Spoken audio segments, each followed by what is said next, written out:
This is Richard Fowler. I'm John Kilpatrick. We're with Okolona Aikido, Louisville, Kentucky, USA.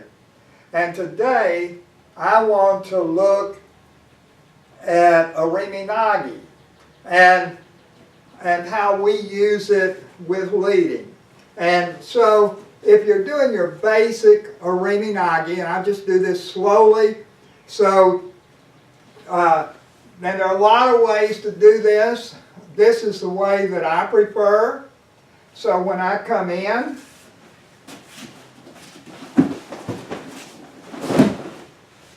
and I know a lot of people do a lot of different things, but this is, to me, this is just an exercise, but I still do it short and sweet.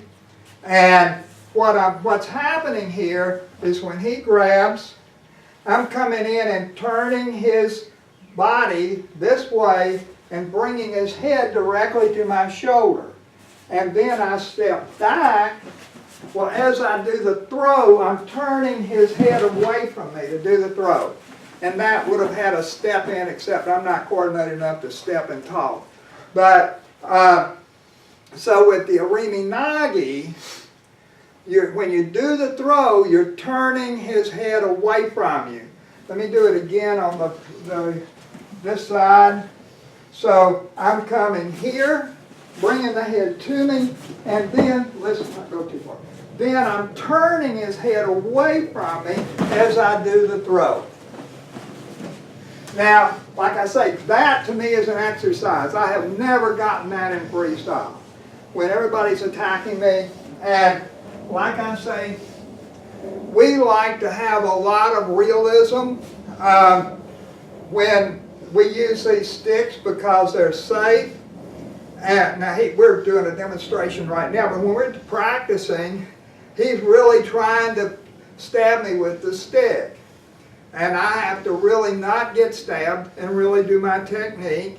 And we try to do it in a way that's safe for our partner so that we can really do the technique without him just taking the fall.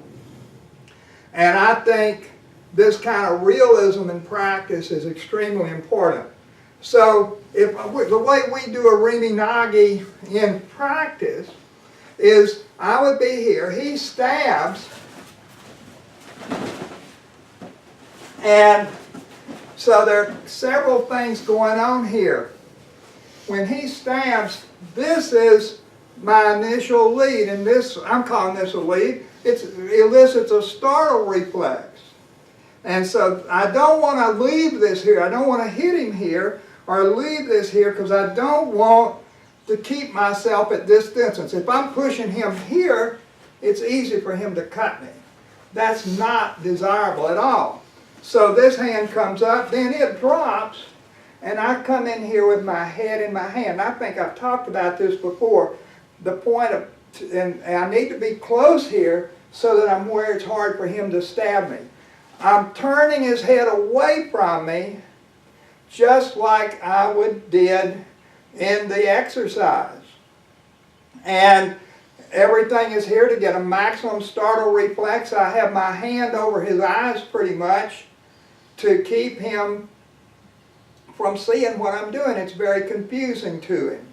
And then when I step through here, I'm stepping through, and this is the way the technique finishes. Now, this is different from Tenchi Nage. And it took, with Tenchi Nage, when I come in here, my hand, in the basic form of this, your arm is on the other side of his head. So as you step through this, you're turning his head towards you. So when we do this in practice, and we'll do this very slowly so I can show you these details. You'll Coleman. See, I'm coming here and throwing. So it's very similar.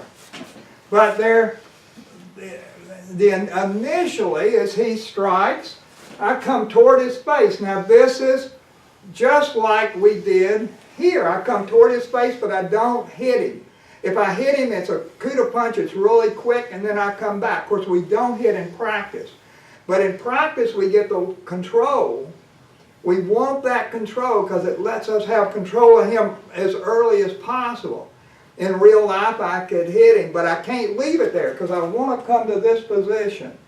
And in Tenchi Nage, and I pull his head toward me, and my head's in here. This could be a headbutt, but I turn his head toward me to throw him.